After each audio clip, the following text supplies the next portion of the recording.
warahmatullahi wabarakatuh. Waalaikumsalam warahmatullahi wabarakatuh. Bismillahirrahmanirrahim. Alhamdulillahirabbil alamin. Wa aqibatu lil muttaqin fala udwana illa 'alal zalimin. Alhamdulillahilladzi hadana li hadza wa ma kunna linahtadiya laula an hadana Allah. Laqad ja'at rusulu rabbina bil haqq la haula wa la quwwata illa billah. Rabbi shrah li sadri wa yassir li amri wahlul 'uqdatam min lisani yafqahu qawli wa saddid lisani wahdid qalbi wasaddid lisani wahdid qalbi wasaddid lisani wahdid qalbi bihaqqil qur'anil azim wa rasulil karim.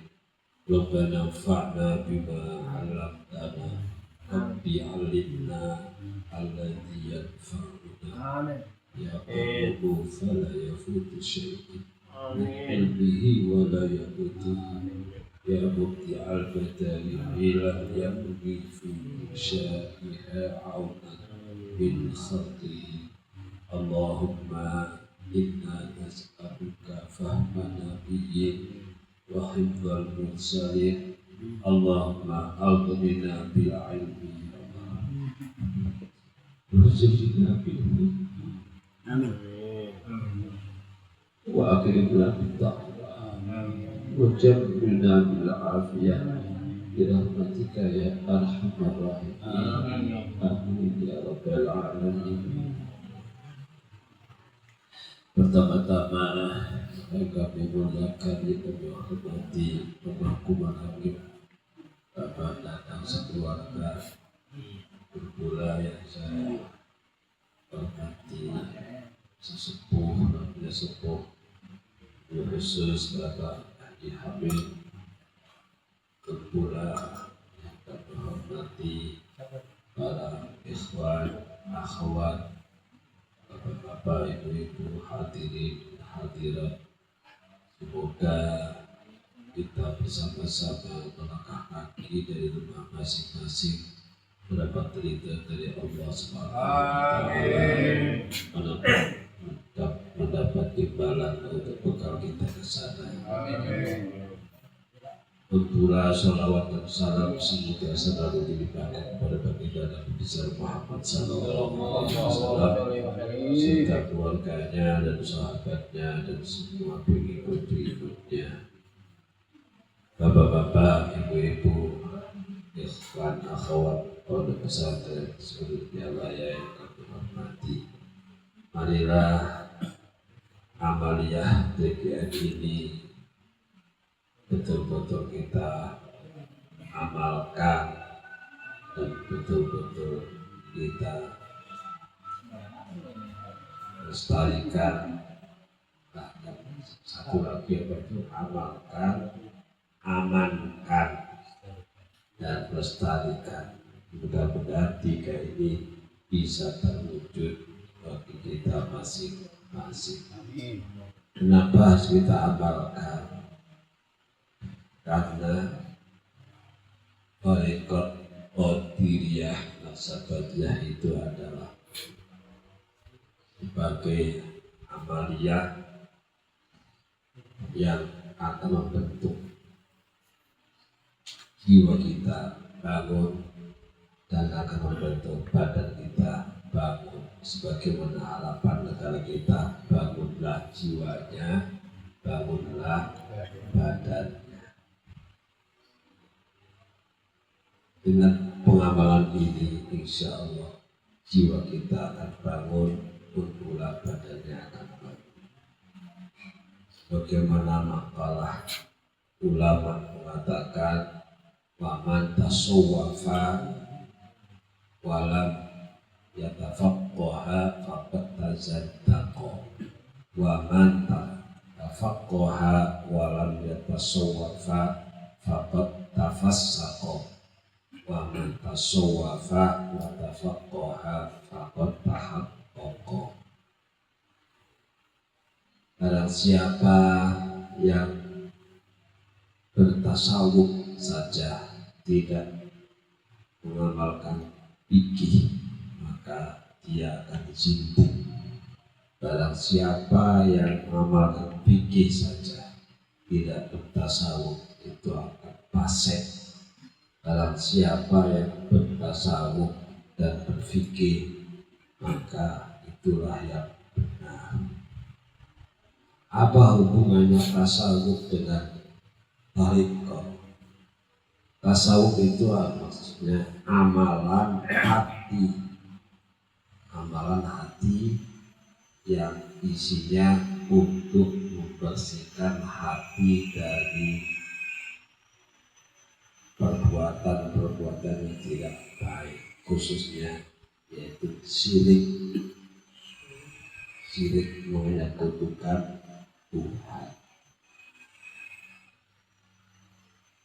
Jadi tasawuf itu ilmu untuk membentuk gerak-geriknya hati. Kalau fikih, ilmu untuk membentuk pekerjaan badan jasmani. Contoh pekerjaan hati, yaitu menyekutukan Tuhan, itu tidak boleh. Innamal musyrikuna najasun fala yaqrabul masjidal haram al-ayat. Menyekutukan Tuhan itu adalah najis. Berarti hati kalau menyekutukan Tuhan, hatinya najis, tidak boleh masuk ke masjid. Maka ada hubungannya. Kita orang Islam umumnya di lingkungan masjid itu Islam semua, tapi masjidnya kosong. Itu berarti menandakan hatinya itu najis. Jadi enggan masuk ke masjid, najis. Nah, tidak boleh falayaqrabul masjidah wa ma falayaqrabul masjid, tidak boleh masuk ke masjid. Maka bersihkan najisnya hati itu, yaitu menyekutukan Tuhan. Nah, menyekutukan Tuhan itu apa? Sering saya sampaikan, menduakan Tuhan. Tuhan itu apa? Kullu syai'in ta'tamidu alaihi wa tathiqu bihi. Tuhan itu apa saja bentuknya, entah manusia, entah harta benda, entah berupa duit, entah berupa pekerjaan, yang sifatnya dijadikan pegangan hidup, yang betul-betul dipercaya. Maka kebanyakan orang mengatakan menggawi sing kalau kanggo sangu ibadah. Nah, artinya kerja yang semangat sekali agar supaya ibadahnya itu nanti bekal. Pokoknya kalau serba kekurangan, habis sholat mau makan, apa yang kita makan? Kita mau beli baju, beli keperluan hidup, apa yang untuk dipakai beli? Maka kita harus benar-benar kerja yang semangat. Adapun tidak sempat sholat, ya nanti aja dulu sholatnya. Nah, itu adalah bentuk menyekutukan Tuhan. Ini sudah kemana-mana, sudah umum seperti ini. Maka thariqah ini betul-betul kita amalkan sehingga mencapai apa yang kita inginkan, yaitu jiwa kita betul-betul jadi bangun, yaitu la ilaha illallah dibaca setiap waktu 165. Itu harus dibaca. Aduh, kapan mulai pekerjaan masih numpuk . Nah, Ini masalahnya. Sebabnya kalau itu sebetulnya dilanggar aja, dipaksa nanti akan jadi biasa, tidak akan merasa kepaksa, tidak ada karena udah dipaksa terus. Ternyata nanti merasa enaknya menjadi orang yang bertauhid. Sebelum dipaksa pasti akan merasa gak enak. Maka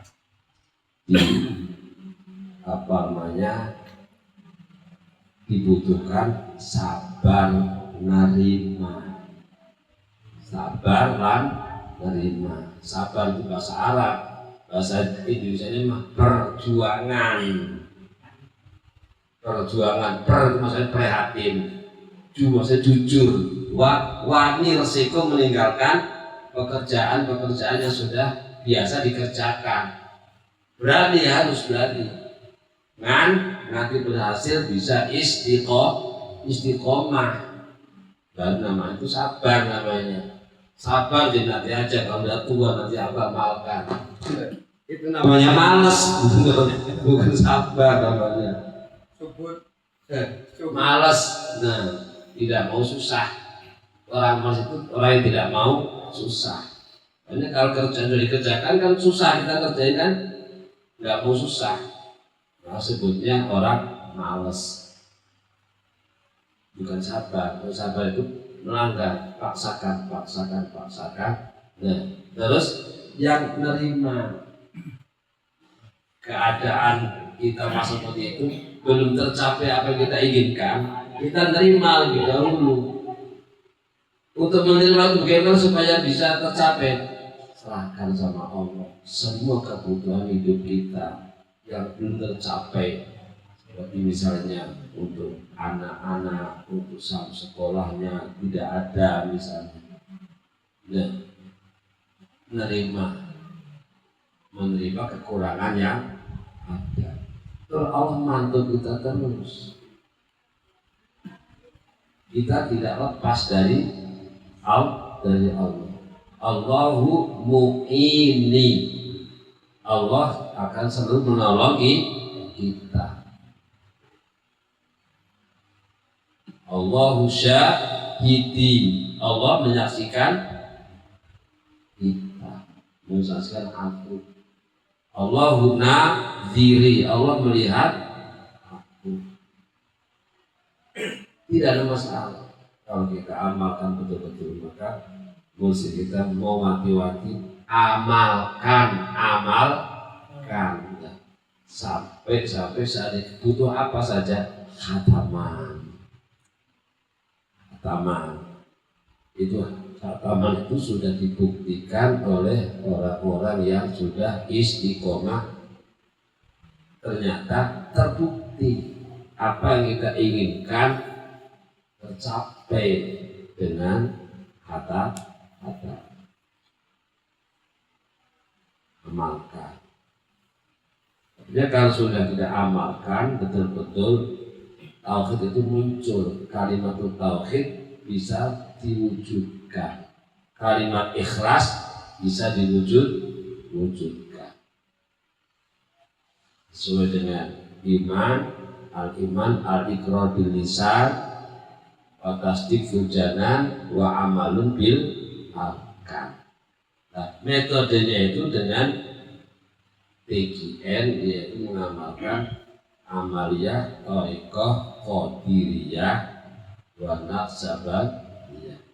Adapun cara yang lain ada, cuma yang paling gampang untuk meraih itu adalah dengan qadiriyah, naqsabandiyah. La ilaha illallah. Isinya mendoktrin hati agar betul-betul hati itu mengakui Allah Tuhan, dan hati mengakui betul-betul Nabi Muhammad itu utusan, sehingga muncul tauhid benar-benar dalam hati kita. Kalau tidak didoktrin itu, hanya mengakui Allah Tuhan, Nabi Muhammad itu utusan, tapi tidak menembus ke dalam hati, tidak bisa dipraktekkan tauhid dan sehari-hari, jadi namanya jindik, namanya itu sekuler, bahasa kali sekuler, ngaku agama tapi tidak dilaksanakan ajaran agama. Padahal perintahnya dari Al-Quran, Qul inni umirtu an a'budallaha mukhlishan lahuddin wa umirtu li an akuna awwalal muslimin. Katakan sesungguhnya aku diperintah agar menyembah Allah dengan memurnikan ketaatan kepadanya dalam menjalankan agama. Kita melaksanakan misalnya sholat, ya betul-betul murni menjalankan ajaran ini semata-mata untuk perintah Allah. Sehingga semua pekerjaan yang sedang kita laksanakan itu kita tinggalkan, bukan tanggung lagi. Biasanya itu aja tanggung lah, ada nanti 5 menit gampang. Nah, itu namanya tidak ikhlas. Masih ada tergantungan kepada yang lain. Begitu wa umirtu an akuna awwalal muslimin, dan aku diperintah agar supaya aku menjadi orang yang pertama kali berserah diri. Dan kita yang sudah masuk ke TKN ini, ya harus jadi pelopor yang paling awal melaksanakan ajaran agama Islam. Misalnya sholat 5 waktu, ya paling pertama kali kita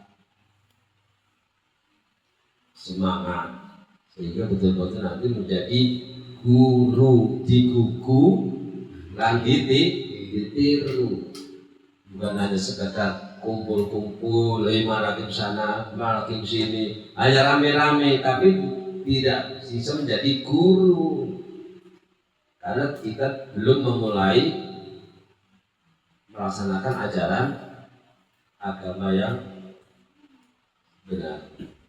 Padahal kalau sudah mengatakan la ilaha illallah khalisan mukhlisan, benar-benar ikhlas, benar-benar melaksanakan ajaran yang diperintahkan oleh Allah, itu setan kalah. Setan itu memang musuh, tapi anehnya tidak kelihatan, tapi alat setan itu dari kita sendiri, sehingga kita tidak terasa digoda setan itu tidak terasa. Karena apa? Hawanya kita sendiri, wataknya kita sendiri, uangnya kita sendiri, juga teman kita sendiri.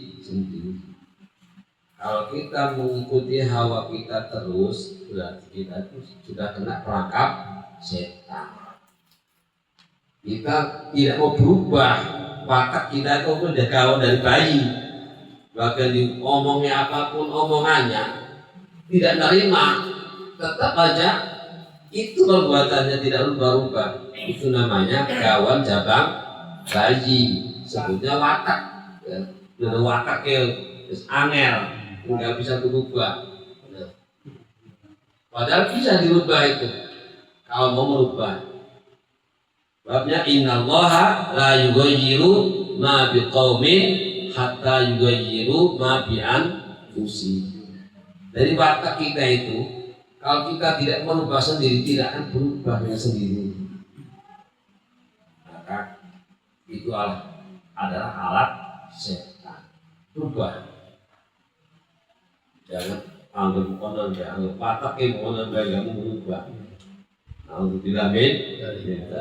Kedua, ketiganya adalah teman.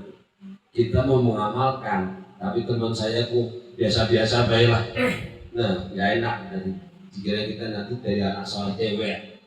Nah, kadang-kadang tuh ada terasa itu tuh mau mulai zikir yang istiqomah itu, dia batur.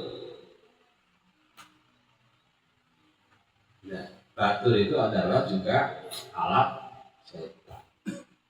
juga harta benda kita sendiri yang kita miliki. Sedikit banyaknya pasti kita punya, karena itu juga alat setan. Dan kalau sudah kita benar-benar mengucapkan la ilaha illallah, itu hilang hawa kita, nafsu kita, watak kita, teman kita yang tidak baik itu selalu. Maka amalkan dan amalkan supaya mencapai tujuan kita, yaitu jiwanya bangun dan badannya bangun. Kalau sudah jiwanya bangun, badannya bangun, namanya iman Islam sempurna. Kalau hanya bangun jiwanya, badannya tidak bangun, seperti contoh misalnya sholat misalnya, sudah tahu dengar adzan, bahkan disolawati, dikentongi disolawati sampai berkali-kali sholawat, tapi hatinya pekerjaan nggak selesai itu, gue pengen. Nah, yakin itu sholat itu kita mau datang, cuman tidak mampu mendatanginya. Itu namanya baru imannya, jiwanya bangun, tapi badannya tidak bangun.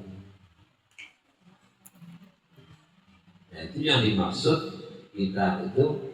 Bangunlah jiwanya, bangunlah badannya, itu adalah iman Islam. Nah, kemudian yang kedua itu amankan. Artinya kita kalau sudah betul-betul mengamalkan ini sampai muncul aman. Muncul aman dalam hati itu tidak ada yang dirasakan dalam hati itu susah, tidak ada di dalam hati itu rasa ketakutan. Nah, itu namanya aman. Wala khaufun alaihim walahum yahzanun. Ala inna awliya Allah la khaufun alaihim walahum yahzanun. Ingatlah, inna awliya Allah, semuanya kekasih Allah itu la khaufun alaihim, tidak ada yang ditakuti bagi mereka, walahum yahzanun, dan mereka tidak ada yang disusahi. Susah karena tidak ada duit, nggak ada. Susah nggak ada beras, nggak ada.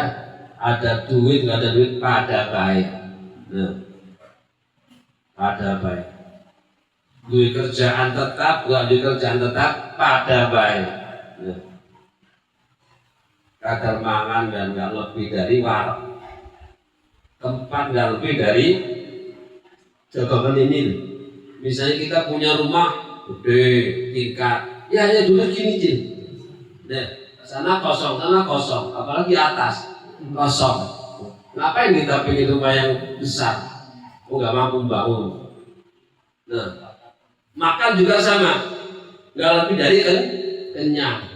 Orang yang kerjanya semangat, penghasilan sampai jutaan per hari, makan nggak lebih dari kenyang.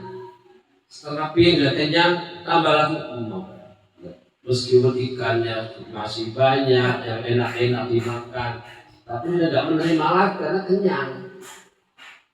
Tapi orang yang tidak punya lauk yang enak, satu piring kadang nambah.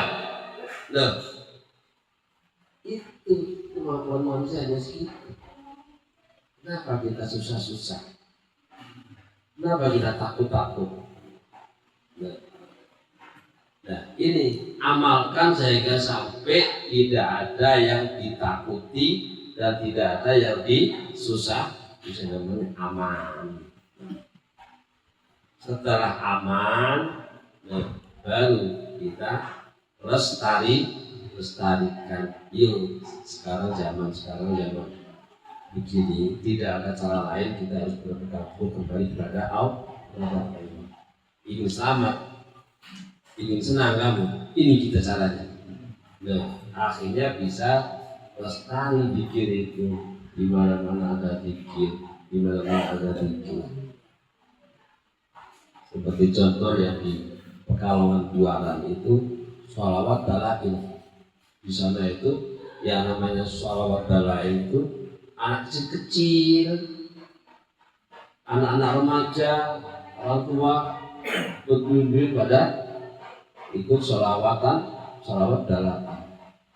Karena di sana itu kalau sudah sholawat dalail itu, yang mengamalkan sholawat dalail itu orangnya pada senang-senang, usahanya pada maju, orang yang pas-pasan tidak ada disusahin, tidak ditakuti, sehingga orang pada mikir kita ingin, ayo sholawatan aja, sob amalkan nanti kamu rasakan. Nah, kalau di sini TKN, ayo kita amalkan, nanti rasakan. Kalau belum istiqomah, belum bisa terasa, maka harus memerlukan istiqomah, yaitu amalkan dan amalkan dan amalkan. Butuh itu sehingga nanti muncul aman, nanti muncul ingin melestarikan. Mudah-mudahan amal yang kita ini meskipun sudah tidak bersama kita, tapi insya Allah membimbing kita rahmatnya, kita selalu betul-betul mengamalkannya, supaya betul-betul tarikat qadiriyah nasabah itu tidak akan lenyap. Amin ya rabbal alamin. Wallahu muwaffiq ila aqwamit thoriq. Assalamualaikum warahmatullahi wabarakatuh. Waalaikumsalam.